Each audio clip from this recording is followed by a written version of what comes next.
Hi everybody, welcome back. My name is Katie and I'm the Organic Esthetician.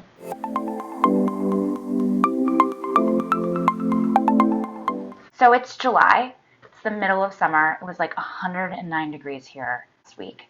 And I think that I'm a little overdue for a sunscreen video. I'm sure you're all wearing sunscreen every day and you're like, I'm going to protect myself from UVA rays that are going to prematurely age me, and I'm going to protect myself from UVB rays that are going to possibly burn me and cause skin cancer later on in the future. Yay! I'm really proud of you for being diligent about your sunscreen application. However, do you actually know what sunscreen is?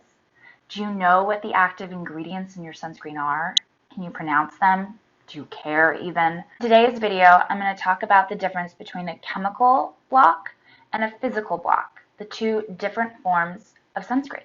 We're going to talk about what these active ingredients actually do when they're introduced to the body. Probably talk a little bit about nanoparticles as well, which is a newer topic that people kind of have mixed feelings about. And as always, I'll give you some product suggestions and I'll show you my personal favorite SPFs. There are two forms of SPF, a chemical block and a physical block. A chemical block contains compounds that actually cause a chemical reaction on the surface of your skin. They work by changing UV rays into heat, and then they release that heat from the skin. A physical block, otherwise known as a mineral sunscreen, creates a physical barrier on the surface of your skin that reflects light off of it, protecting your skin from the UV rays penetration. Before we get into the individual active ingredients, we're going to take a quick anatomy detour. I promise it'll be fast, but it's going to be really helpful as we start talking about these compounds moving forward. Some of you might be familiar with your endocrine system. The endocrine system is integral to your body's healthy function.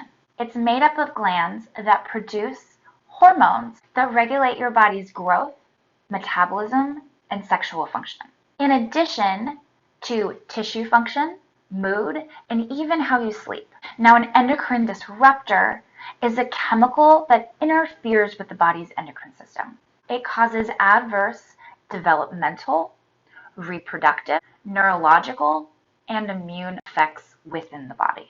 Nobody wants that. Now I want you to keep these fun facts fresh in your mind as we move forward and start talking about chemical SPF. So when you're buying a sunscreen and you flip it over, and on the back of the bottle there's a label, and usually at the top in a little box it'll say active ingredients. And then it'll list a couple ingredients and have the percentages next to it. These are the ingredients that are actually protecting you from the sun. We're going to talk about some of the most popular and widely used active ingredients in sunscreen in the US. Octinoxate. This active ingredient is a petroleum byproduct. Yep, petroleum, just like the gas you put in your car. It's readily absorbed by the body, and it's really great at pulling other chemicals in with it. Once in your body, these chemicals are then absorbed into your bloodstream and sent throughout your body to all of your organs.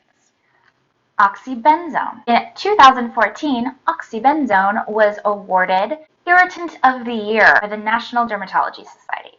It is a known skin irritant and causes all types of reactions and dermatitis on the skin. It is a known endocrine disruptor. Octisalate. This is another potential allergen. However, it is less toxic than the first two chemicals that we've talked about. Since it is a salicylic derivative, we recommend not using products containing this while you're pregnant. Homosalate.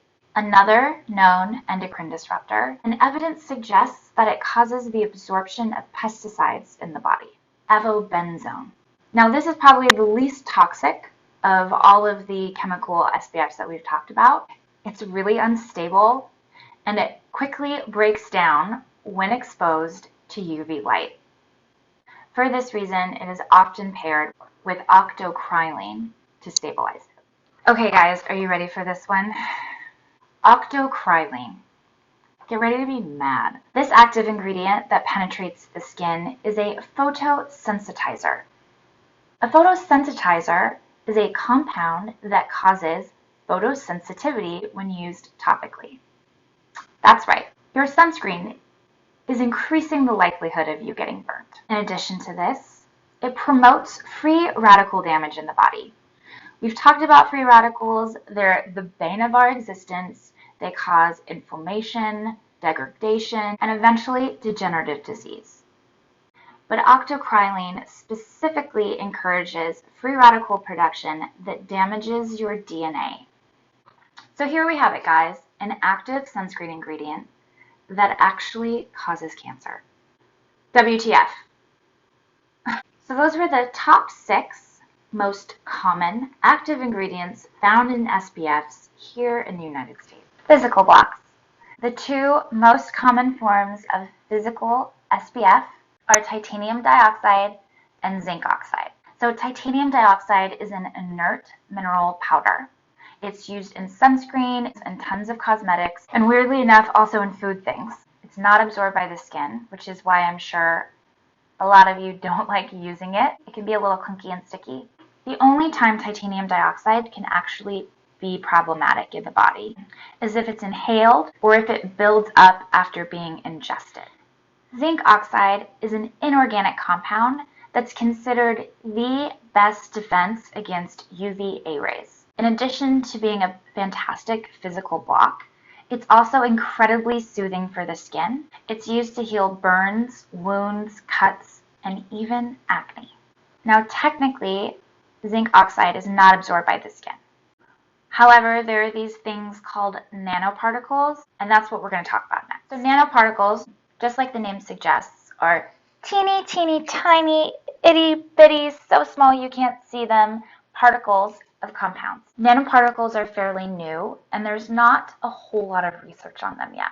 So some research shows that if you use a nanoparticle zinc oxide topically, that only the smallest teeny tiny bit is actually absorbed into the body. Other studies show that it's actually considerably more that's absorbed into the body. There's conflicting evidence. EWG, or the Environmental Working Group, at this point feels that nanoparticle zinc is safe to use. However, they're strongly encouraging the FDA to continue their research around nanoparticle use. By the broadest definition of the term, technically, all zinc and titanium dioxide sunscreen are considered nanoparticle. Now, the size range varies considerably, and some products promote themselves as being nanoparticle zinc, and some products promote themselves as absolutely not containing it. My personal thought is that if a company is tooting their own horn saying, yes, we have nanoparticles in our product, I would assume that those particles are definitely on the smaller side and should be avoided. So let's just not even go there yet. You're going to use a titanium or zinc sunscreen. You're going to ditch all the products with chemical SPF in them because obviously they're so horrible for your body, for your children's bodies. Let's all just stop using chemical sunscreen. So when it comes to zinc and titanium sunscreens, the biggest thing that you need to be aware of is inhalation. This is where those nanoparticles become really problematic. Get ready. I'm going to bum you out again. If you have kids, they hate putting sunscreen on. I want to protect them from future sun damage. So you use a sunscreen. They cry and they won't stand still when you're rubbing product on them. Enter the spray SPF. Every mother's savior. You can just do a little mist and you can feel good about yourself. You're protecting your kids. You avoided a tantrum. Super mom. Unfortunately, these little particles are actually inhaled and then build up in the lung and distributed throughout the body. So not only are you battling lung-specific ailments, we're also combating possible toxic effects of these particles throughout your body, affecting both your blood and your brain. So let's be real, you can only do so much. This video isn't to make you feel bad or make you feel like a bad parent. That is 100% not what I'm doing. This video is my way of arming you with facts so that you're aware of what you're putting on your body. And it's part of the reason I have this whole channel. When you shop for sunscreen, look at the ingredients. Even if you're familiar with a brand that claims to use natural and organic products, you still need to look at the active ingredients of your sunscreen. So let's talk for a minute about what bums me out. Malu Naturals. It's a fantastic skincare company. I promote it all of the time. I use it on myself. I suggest it to people that want to switch over to natural but don't want to spend a lot of money because it's easily accessible. It's in Sprouts, Whole Foods, I think even Target now. And the price point is great. There isn't a single product that's over $25. Some of their sunscreens use only zinc and titanium dioxide, like all of their CC creams and BB creams and tinted SPFs. Some of their products, like their Ultra Sheer Daily Defense and the DIY Booster SPF Serum, contain octisalate, octocrylene, and avobenzone. Malu, try harder. Then there's Eminence Organics. Their most popular tropical vanilla SPF uses zinc and octinoxate. So here's your takeaway from today. If you can't pronounce it, don't buy it. When shopping for SPFs, look for products that contain titanium and zinc oxide. Try to avoid products that promote themselves as nanoparticle zinc. If you can get away with never buying another spray SPF, kudos to you.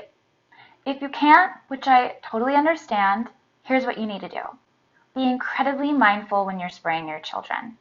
Always spray them in a well-ventilated area and have them cover their nose and mouth when you're spraying them. You probably should too. Otherwise, spray into your hand and apply it that way. And lastly, even if you think a company uses clean and safe ingredients, make sure that you actively read every label because sometimes something icky is hiding back there. Okay, really quick, some of my favorite SPFs. This is the cheapest option. This is Juice Beauty Sport SPF 30.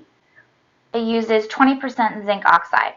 I really like using this for any active outdoor hiking activities at the beach. It's a thicker formulation, so it's a little more sweat and water resistant. I also really love Juice Beauty's Stem Cellular CC creams. They're a tinted SPF with plant stem cells, a little anti-aging, a light tint, and SPF 30. I think probably my favorite facial SPF is Gran's 365. Now, this goes on unlike any sunscreen I've ever used. It's oil-based, it's creamy. I feel like I could use it as a moisturizer in a pinch, and it doesn't leave any white, chalky, or ashy residue on the surface of the skin. For anyone with oily skin or wanting something a little more lightweight, I really love Devita's Solar Protect Moisturizer. They also do a solar body option. Both of these products utilize hyaluronic acid, so they're really hydrating without being heavy on the skin. This body option is really great for every day. It almost feels like a body moisturizer as opposed to a sunscreen. And this face option is a really great light layer, or for someone using a serum or a facial oil that doesn't feel like they need a lot of extra moisture, this could be a great option as your last step of your skincare routine. Okay, so I have to include Luzern because I love them. This is the La Defense Urban Protect Mineral Sunscreen. This uses 15% zinc. So in addition to giving you sun protection, this also prevents the buildup of environmental stressors on the skin. In addition to being a blue light blocker, blue light can actually create free radical damage and inflammation in your skin. So I think this is a fantastic product for any city dweller. We're constantly battling smog and pollution. This is such a nice last level of protection at the end of your skincare routine to not only prevent UV damage, but also inflammation and degradation that can be caused by these daily pollutants. And lastly, Honua Skincare's Malu SPF. Now, this is a reef-safe option. Technically, they all are. But this Hawaiian company donates a percentage of every sale of this SPF to protecting Hawaiian coastlines. It's rich and creamy. It's not chalky or ashy at all. And I feel like I could easily use this as a daily moisturizer. So as always, I'll link all of the products I talked about down below. And if anyone is interested in more information about what I talked about in this video, a little more in depth into all of the topics that I covered today, and it includes all of the links to the scientific studies that we talked about as well. Thank you so much for watching. Make sure you like this video, give a little thumbs up underneath there. If you haven't subscribed already, please subscribe. And if you have any questions or comments, feel free to leave them down below. I love hearing from you guys. Love being able to answer all your questions. Thank you so much, and I will see you next week. Bye.